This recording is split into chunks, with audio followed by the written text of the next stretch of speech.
of course. Now I'm happy to introduce our guest speaker of the day. We've got Kelly. Thank you, Kelly, for joining us. I'm psyched that you're able to do this with us. That's Kelly Boyer. Yeah, thanks for having me. One of the beauties of not being able to be there in person is that I get to go to multiple town committee meetings tonight. So it's really cool to be able to connect with so many people in one evening. So once I depart from you guys tonight, I'll be going on to the next one, which is kind of cool. So thanks for having me. Thanks. So do you want to maybe do your regular spiel and then we can ask questions, or do you want to do questions first? Let me know how you want to do it. Yeah, absolutely. I'm happy to. I'll try to keep the Cliff Notes version of me, and then happy to have any, do any questions or just general conversations you guys want to have right now. So my name's Kelly Boyer, and I'm running for Executive Council in New Hampshire's 4th Executive Council District, which includes you all in Lee. So very excited to be here, and I'll try to keep it brief. So I was born and raised in Chicago, Illinois, and always very involved with volunteerism my whole life. My parents were very passionate about and instilled in me and my brother that volunteer service was a way to make your community and the world a better place. So my whole life, that was sometimes forcibly, but usually voluntarily, something that we participated in as a family. And in 2008, I joined the Corporation for National and Community Service, or AmeriCorps as it's more recognizably known, and I was stationed in Manchester, New Hampshire. I worked at the YWCA in Manchester, working with the at-risk girls after school program. I worked in the crisis center and also the visitation center, and fell in love with New Hampshire so much I signed on for a second year and worked for Plus Time, Plus Time New Hampshire in Concord, and did advocacy work for after school programs and grant implementation for programs like the first USDA snack program in the state of New Hampshire. So I was only supposed to be here for 8 months. That turned into 2 years, and now 12 years later, here I am. So when my wife and I bought our house in Goffstown, we started paying attention to local politics. New Hampshire is very different than what I was used to growing up in Chicago, as you can imagine. So learning about all of the ways that those things interacted and the select board and things like that, I kind of felt that call to service that I've always had in my life, and saw, serving in my community as a way that I could kind of volunteer and be of service in a different way than I had done before. So I ran for the Goffstown Select Board because I'm a huge believer in, if you think you're going to be good at something, you should do it. And was elected. I'm in my 3rd year right now, and it was the first woman in over 10 years to be elected, the youngest select person ever, and the first LGBTQ rep that we've ever had. So as you can imagine, I've been creating some good waves in our community. And as I'm sure you all know, since COVID hit, the municipal capacity for service to the community has changed quite a bit. So I've been very busy, but very happy to still be serving and supporting our departments who are just going above and beyond. And I'm sure you feel that same way with your local departments as well. So, I've been doing some really incredible implementations in Goffstown. We just moved to a 24/7 fire and EMS services, which we never had before, and we did that at no cost to the taxpayers by just some schedule movement and some implementation of new process and procedures. So that was really exciting. I got the first ever municipal AmeriCorps member at Town Hall, which is something that, my heart has come full circle with service and politics, and that's been really exciting. But furthermore, that connection to my community, I've just honestly fallen in love with my job, and to be very blunt, found something that I'm really good at. And I think that passion helps me be good service to my community.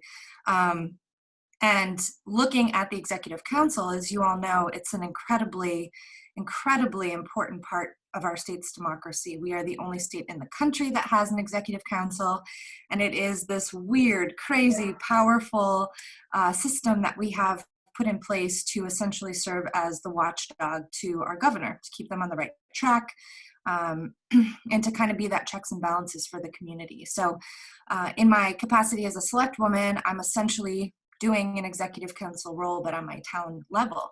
And when I realized that I could have that same job that I really love and I'm really passionate about and could serve in a broader capacity, I jumped on that opportunity. And I am very excited about the potential to serve on the executive council, also knowing that there's going to be some incredible changes coming in the next year for their service capacity and the types of grants and disbursement of funds to the community. Just overall, I think our state is coming to a point where our infrastructure couldn't handle a lot of the stresses that were put on it. And I truly believe that across the board, we need leaders who are ready to step up and make good changes for the future that help us kind of grow throughout all of these things that we've just all gone through, and not kind of push us back to the way things were. I think we have a lot of opportunity to do better and be better. And, you know, having people who are invested in their own future just as much as yours are the types of leaders I believe that we need in the state. And, you know, I'm happy to check off that part of my resume and jump on board. So I am so happy to meet with you guys in Lee. I have 19 towns and cities over 4 different counties. So, you know, I got a lot of ground to cover, but I'm very happy to connect with you guys tonight. And I'm happy to answer any questions that you might have.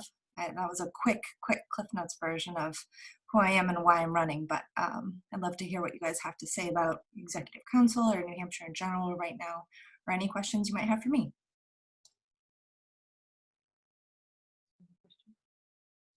We need to know what part of Chicago you grew up in, Kelly.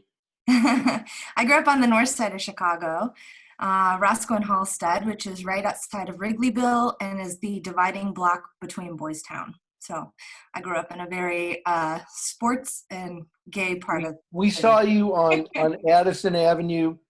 I remember you were at the Cubby Bear Lounge across the street. Thank you. That's fine.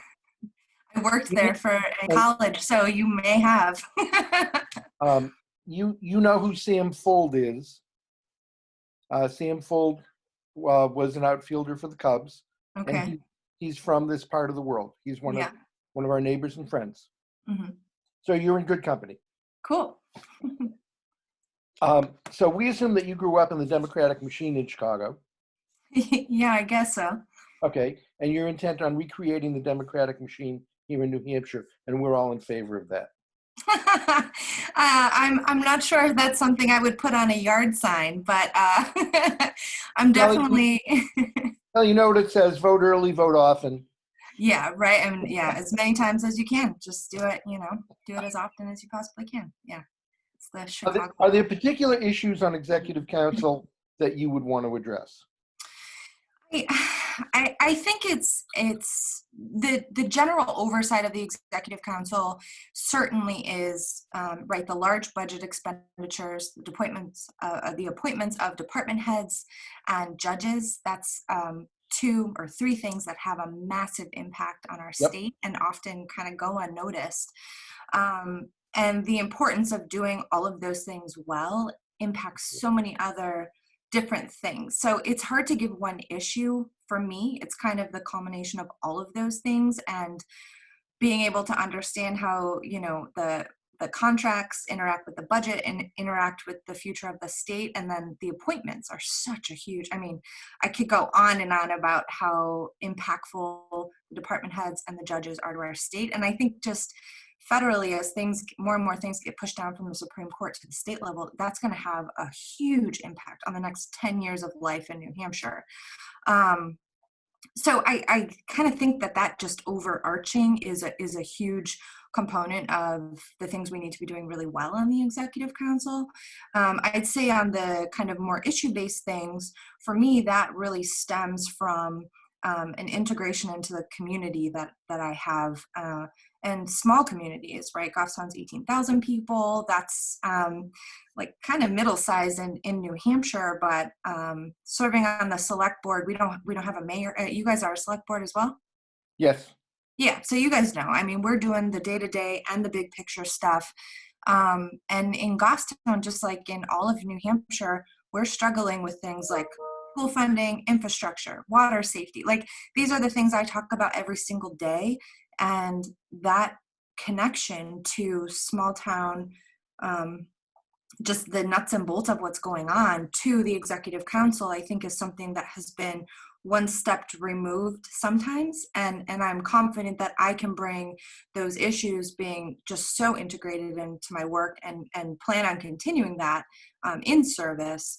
You know, those things, it's hard to pick just one thing, I think, because as we're going through the fast-paced growth and then the structural changes that we have to go through and trying to adapt and overcome and figure out how to do these things. And, you know, right now we have employees who are working from home for the first time, and we have, you know, trying to provide services to our community. It's really hard to narrow in on one thing, because I think there are so many things that we could be doing better and so many things that we need to prioritize for the future that are just as important. Thanks. That was a long answer of a not answer. Oh, good answer.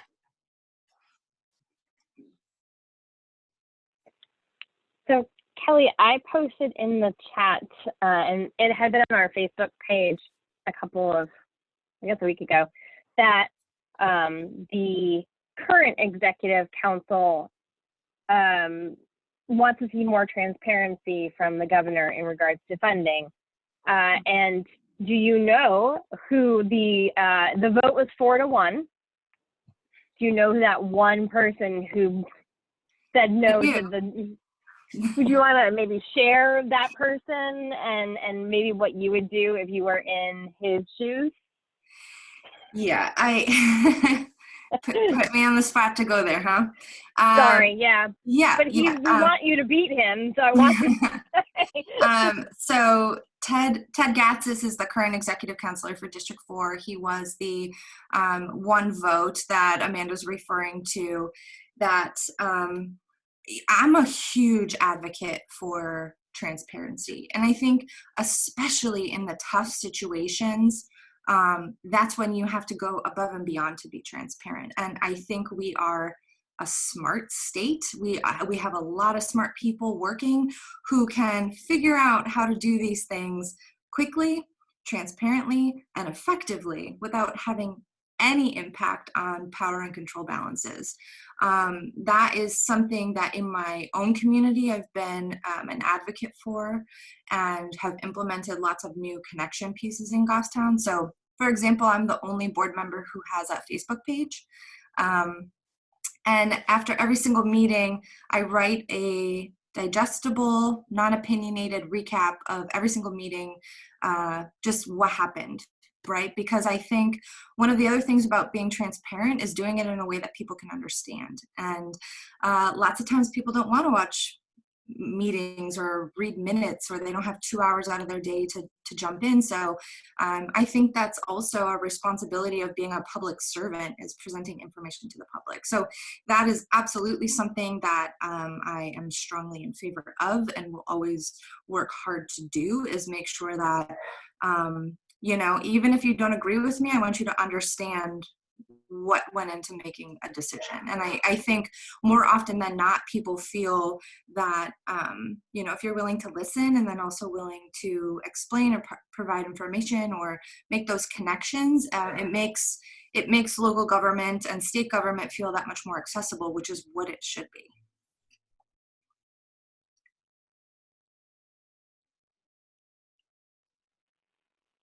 I want to apologize for being late. I'm bad at keeping track of time while life goes on.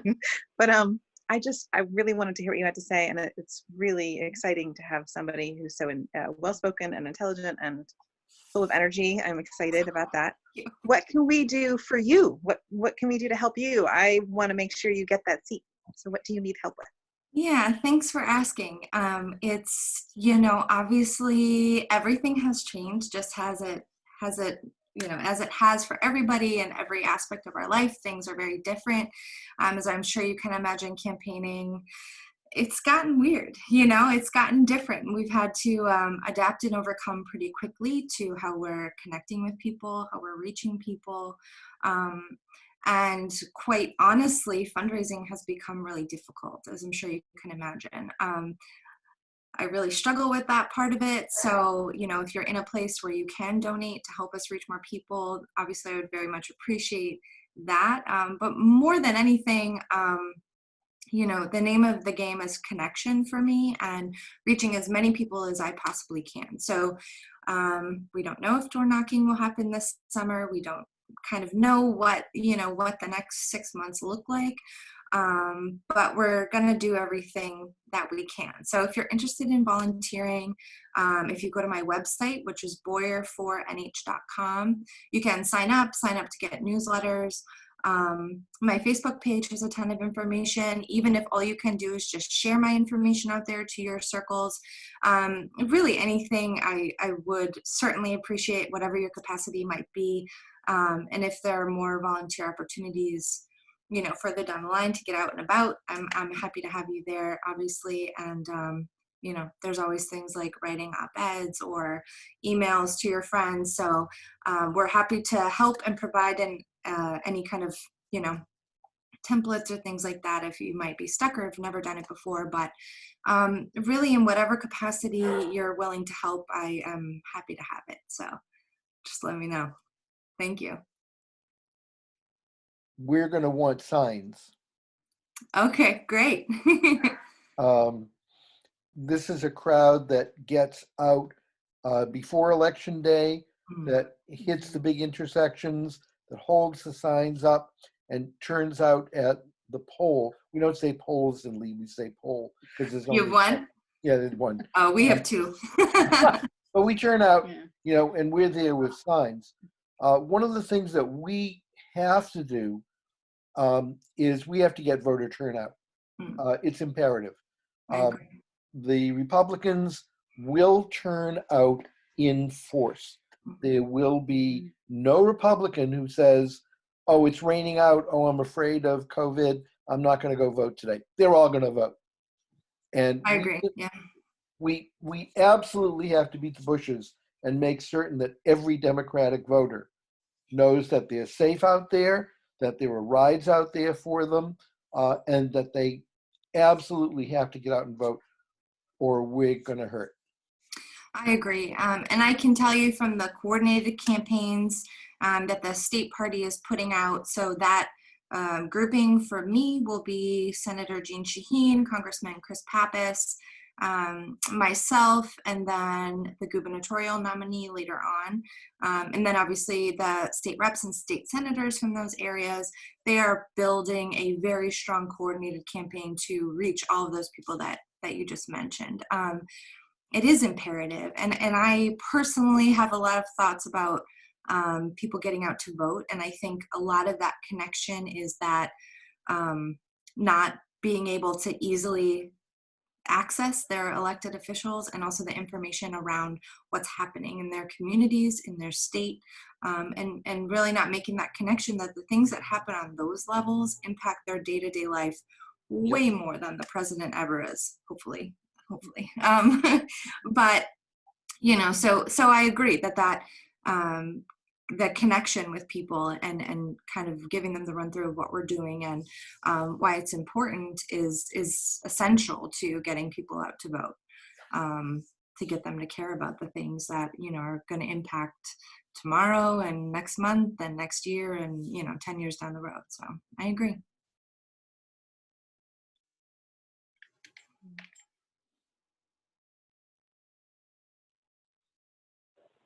Anything else from Kelly? Kelly, when do you have to be off? Like, when's your next? I know you said you had to go to another committee meeting. We're not holding you up, right? No, they started. They started at 7, and my dear friend Senator D'Alessandro is up first, and he always has a lot of information to share. So I think I'll be good on time. Perfect. Okay, great. I don't want to hold you. Any other questions for Kelly, or what she stands for, or why she wants to be executive council, or how she's going to beat Ted? Anything else? seriously, I was promoting you. Last week was the Barrington Dems, and of course, I know you spoke to them because I was on that one too. Yeah. But I gave you another shout out last week, and pointed out the same vote, the 4-1, and everyone's like, really? Oh, we must get Kelly in. I was like, of course we have to get Kelly in.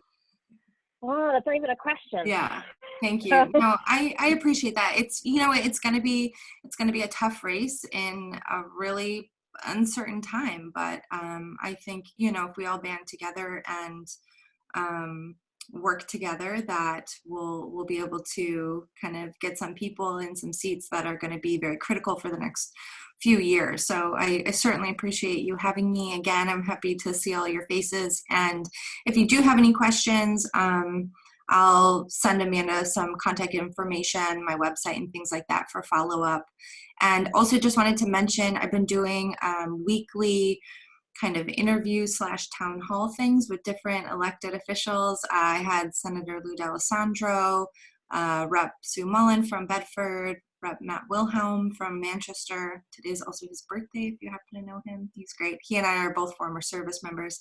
And they're recorded on my Facebook page. Some of them are really fun, but if you just want to listen about local politics and state politics in general, those videos are up on my page. So Eric did put in the chat, for those who don't have it open, a link to Kelly's website. Thank you. So no problem. All right. Well, thanks again, everybody. I hope you all stay safe and happy and healthy, and hopefully I'll get to talk to or see you soon. Thank you so much for being on. It was really great to hear you. Thanks for having me. Bye, Awesome. everyone. Thank you. Bye.